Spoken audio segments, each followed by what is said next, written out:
Good afternoon, black people. My name is Bert Elmore. I am one of the people that's helping create this new movement, the new black men movement.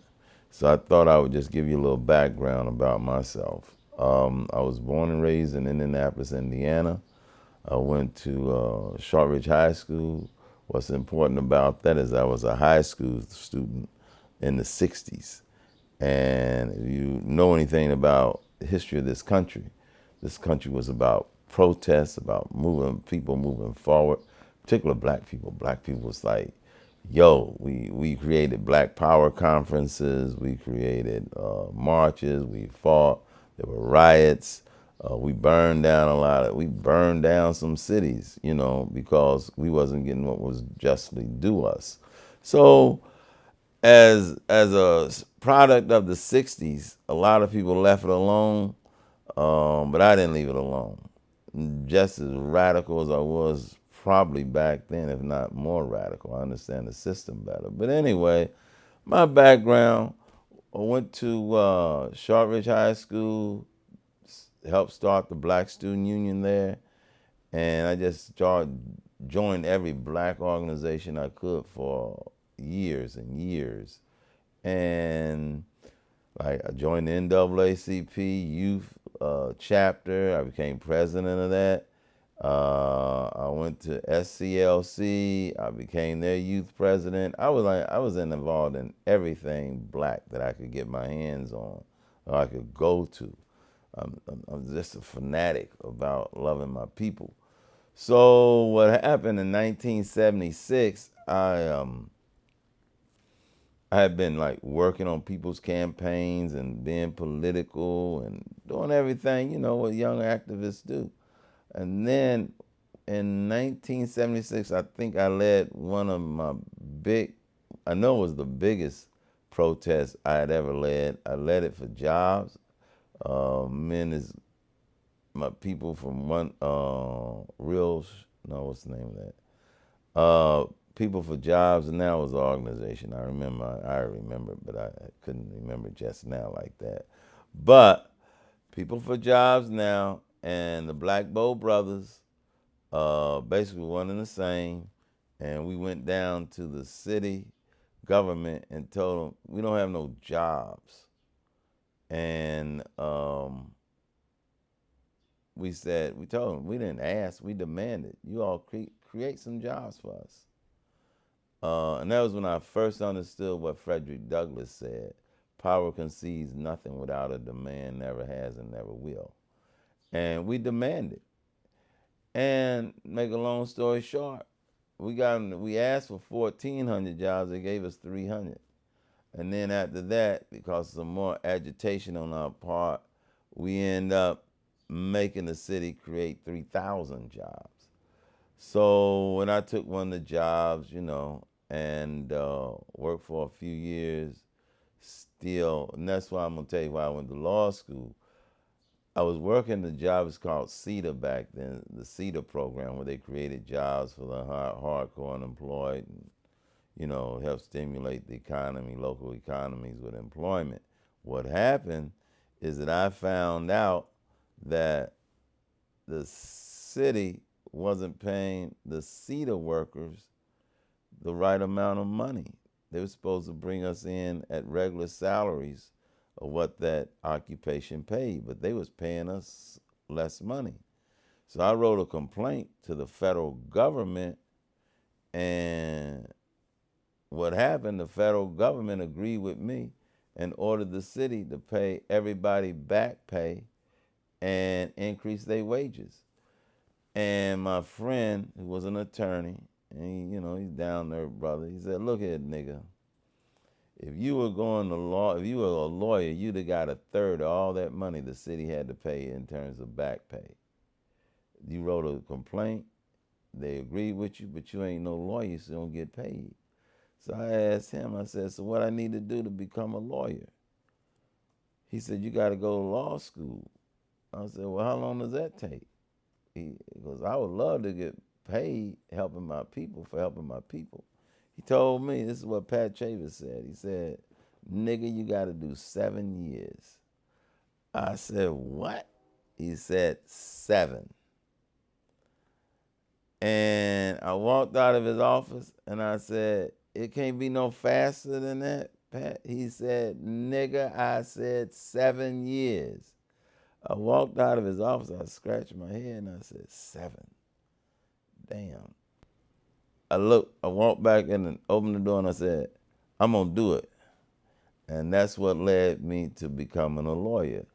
So I went to, how would I say, I went to Wilberforce. See, it's strange about crime and how crime, though, in the black community plays an important role in a lot of black people moving forward. Then my uncle, who I respected and looked up to, was a hustler. Gangster, they would say. But that was my uncle. I loved him, and he loved my mom. And he left my mom money. He said, that's what hustlers do. And my mom, she wasn't poor, but she helped use that money to send me to college and to send me to law school.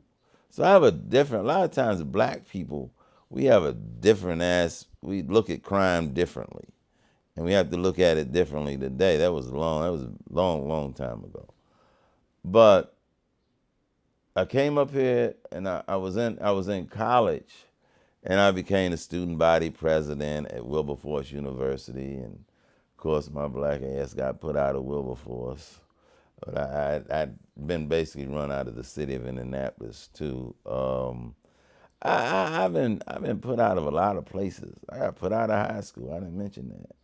If you talk the truth and walk the truth, people don't like you, particularly the power structure. I went to the public defender's office. I worked there a few years. They told me I wasn't defender material.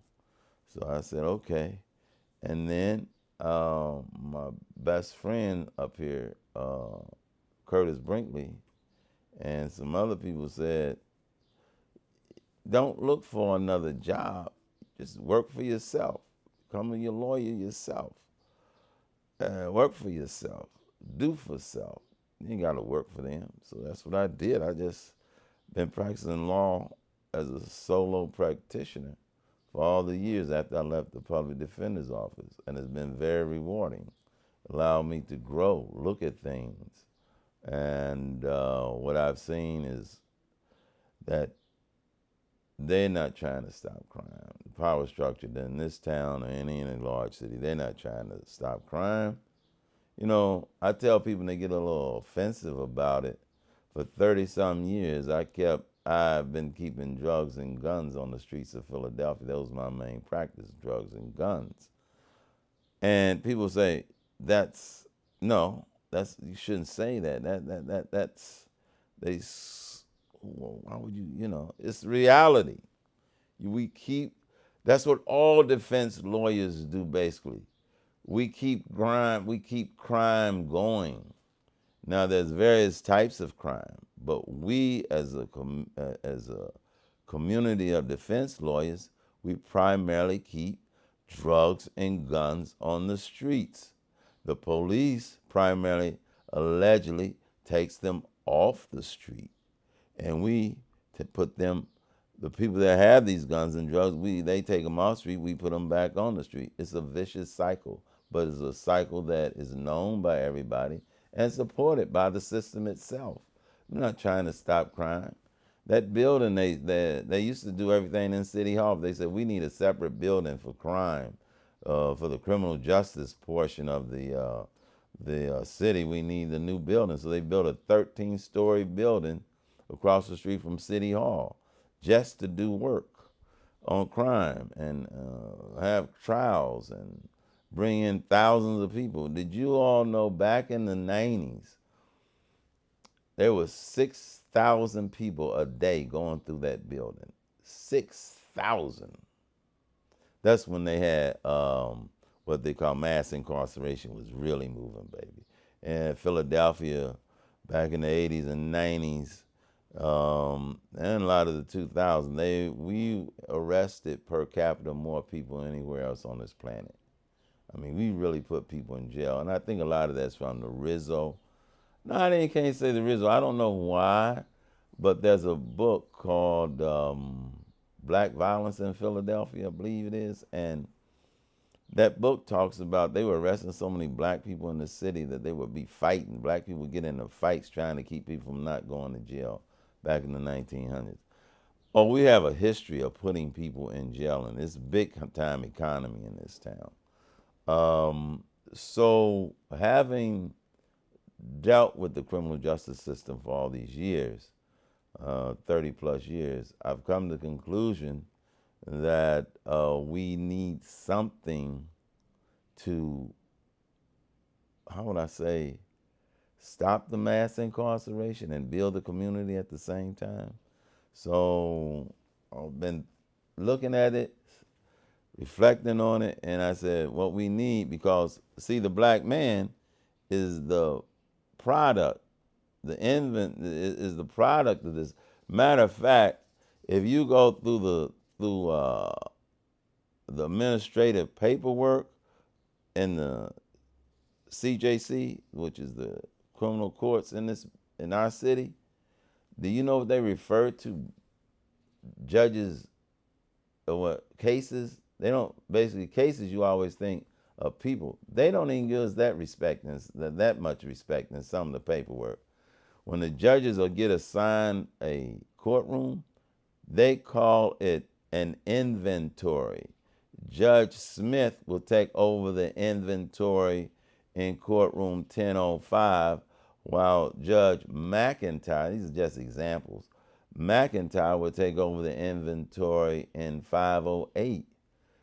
They inventory is what? You thinking about products. You know, that's what we talking about. That's why I look at black, and I'm saying, like, my people are not products. They're human beings. And how do I stop? How do you put a block in all this mass incarceration? And I'm a student of history. I read a lot. Oh, I bumped into something. Well, a couple of things, actually. I bumped into this thinking that about you heard of the Harlem Renaissance, which actually started out as the new Negro movement, and it developed into the Harlem Renaissance, even though it entailed black people doing miraculous things with culture and music all over the country. It became the Harlem Renaissance because that was the capital of black America back in the day. It's Harlem. Well, it still is somewhat. Harlem. So everybody looked at Harlem for leadership. So I came to, how are we going to block all this constant, if it's not gun violence, it's drugs. Those are the two, I consider them state-sponsored crimes. Those are the two main ones over my 30 years that they seem to lock us up the most on is drugs and guns. I remember when guns were just a misdemeanor. Now they're a felony of the first degree in a lot of situations. So I thought about this movement. We need a movement like we had back in the day, the Negro movement back in like the Harlem Renaissance. So I said, I've been thinking about it. I would go into more detail about that. And also one of the things, some power that we've never had, and me being a student of history, is that we've never, ever talked about a movement to get black people on juries. If we were to have a movement to get black people on jury, we could cut down a lot of this incarceration. Seriously. Black people have the power to say not guilty, but we don't even utilize that power. What we have to train and what I'm going to do, because I ain't lead nothing no more. I'm too old. I can hardly lead myself upstairs. But young black people, if they understand and get involved with the jury system, we can stop mass incarceration. We can, because you have the same power as a judge when you get on the jury. You can say not guilty. And then there's this young man, brilliant young man named, I was talking about black people don't run from the jury box. He said, run to the jury box. The Panthers, the Black Panthers is where I originally picked this up because point 9 of the Black Panther 10-point program. I remember that when I was a teenager and I was going through things and I said, oh, that sounds, damn, get on the jury. What's wrong? Yo, why has our people ever been, there's been a movement for us to get on the jury? Well, like everything else, I guess, they always have resisted. White America's always felt that only white people should be judges in this, should judge crime, and like they should run everything, just like they ran the juries in the North and the South years ago, and they still running them today, really. They rush to the jury box, go down there, let's see if we can find a nigga guilty. A lot of them, and not everybody, but a lot of them. I know people gonna say, "Oh, there's a lot of not guilties in juries." Yeah, okay, there's a lot of guilties too. Matter of fact, they don't even like for black people to even talk about a jury because it would interrupt mass incarceration. But I think once this whole thing about juries come out and how we can participate in it, but going back to this young man named Shorty, I'm sitting at the table talking about this concept, and Shorty said, you need not only a movement to get black people on juries, but you need a movement to have black people say not guilty. I said, oh, I even like that. I like that even a lot better. Think about it. We have the same ability as a judge. When you get on a jury, you have the same ability to say not guilty. And you can do it at any, like, white folks didn't have no problem with saying not guilty when they they murder a black man hanging. 5 or 6 of them grab a black man. Now let's hang this nigga in the courtroom in the central part of the city. Let's hang him from the courthouse, and everybody watch him do it. And they just say they have a jury trial, and the jury say not guilty. We don't care. Not guilty. You know what I mean? We have that same ability on a lot of crimes to say not guilty, particularly when they want to put us in jail for mere possession.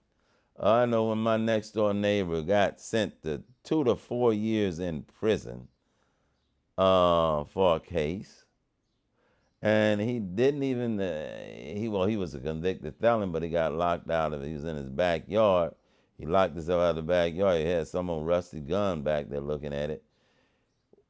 Walking to the front door, cop stopped him, and he said, "No, I just live right here. I was just going around lock myself out." And, "Oh, you got this little piece of gun here." Didn't work, couldn't work. They gave that man 2 to 4 years in prison. That's not right. He should have took a jury trial, and if he had a jury pool of black people, they could have said not guilty.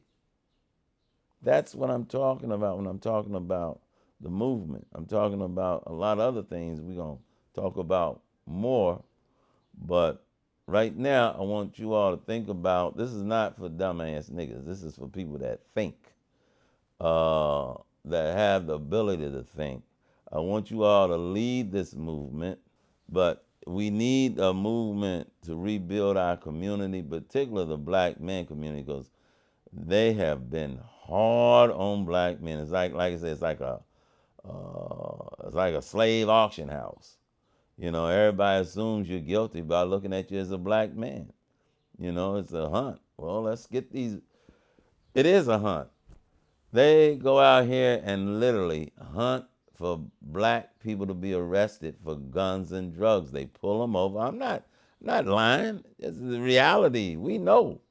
Black people that live in my community in North Philadelphia know. They pull you over and they ask you got any guns and drugs in the car? And some of our dumbass kids say, yeah, I got guns, I got drugs. I represent these niggas sometimes. Oh my goodness. Why would you tell the police you had drugs and guns? I don't know. Just had a little bit of weed. I didn't think they gonna search the whole car. No, they gonna search everything. You telling me you got a gun and the drugs and but that's a whole new game. That's a whole new talk um, about what rights you give up when you give police permission to search your car. But they do it that's what everything's about policing. Everything is about putting more police in the community. Gun violence. Just some more excuses to lock up black men. You really done, and the new black men movement attacks, I think will attack all of these things and give us a better community if you read it, digest it, and build on it. And I think we can solve a lot of this without police, without having police on every corner, and without older people calling the police, oh Lord, we need more police. No, we don't. We can solve a lot of our crime and all of these problems by just establishing a new black man movement, just like we did back, the Harlem Renaissance of the new Negro movement came as a result of massive repression and lynching of our people, and that's what it was a response to. We need to rebuild and push back on what these white folks are doing to us. Remember the Red Summer 1919, when that white folks just got angry because the black soldiers had come back from the war and said, we're not going to be treated and talked to like we slaves anymore. And the white folks got mad and just went crazy, killing niggas every which way. Burning up our neighborhoods. Well, that ain't going to happen today because we got a lot of guns now. But we use the guns to shoot each other. That's the problem. I've never seen in a study of history, I have to be honest, this is the most unique, challenging thing I've ever read. What people, the oppressor, gives the oppressed guns?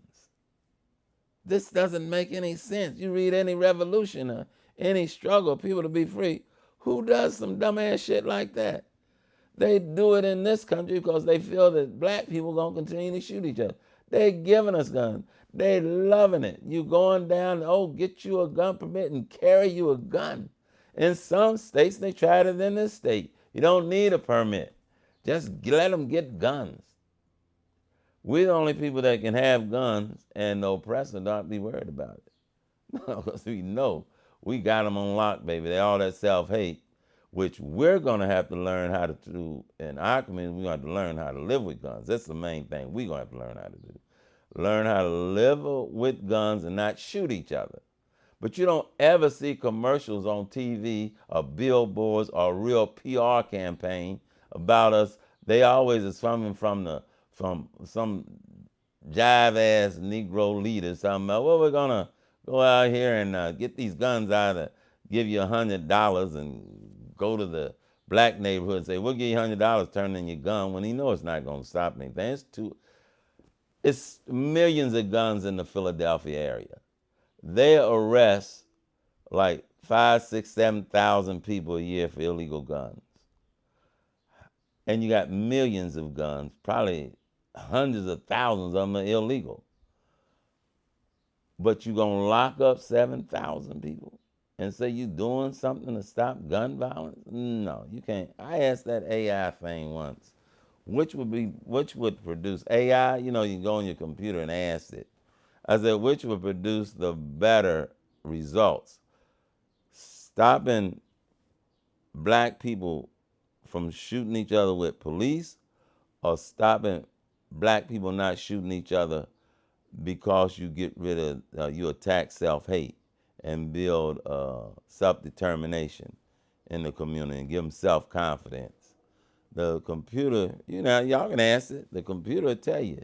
The most lasting thing will be to attack our self-hate and learn how to live with guns and stop shooting each other. And they wouldn't have no reason for having gun violence. We can do it.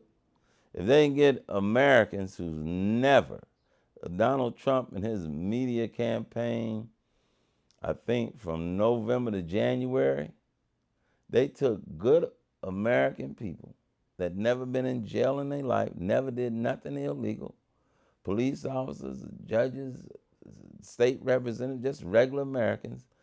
They used data and algorithms, and they got them people so riled up they went violent. They went crazy. Well, they doing the same thing now with our community, our young people. They use data and algorithms, but we can flip that if we use our black creativity and say, hey, take all this technology and attack self-hate, responsibility with guns. We can drop this whole gun violence thing, and it's really not as bad as they say it is. It's just more sensationalized. Crime is down, but they sensationalize it more. You know, they have this thing now with the internet. If there's not a shooting in your city, they go find a shooting in another city and put it on there, and you be thinking, oh, that's terrible. They just had 4 people got shot last night. And it'll be somewhere else. It'll be in St. Louis and not in Philadelphia. They think about, oh, well, 4 people. Oh, God, it's just terrible out here in these streets. No, that data and algorithms. Like they've got people thinking that there's so many shootings and killing in at gas stations. I got friends won't even go to a gas station in North Philadelphia. I like, why not? Oh, man, it's too much going on. Oh, no, man. They just got us tricked, food. That's why we need this movement. That's why we need to get on, have a campaign of not guilty campaign, get people on the juries and say not guilty. But there's a lot we need to do. I'm going to talk about more of this. I'm going to go through this 10-point, some of the agenda that we have for the New Black Man manifesto that myself and others created. I think that you'll appreciate it once you read it. So thanks for paying attention to my words, and appreciate it. I have to be. I say thanks for paying attention to my old ass. But I ain't gonna say. I ain't gonna say it. But y'all young people gotta lead this thing. I can't lead shit. It's up to y'all young brothers and sisters to lead this. Talk to you later.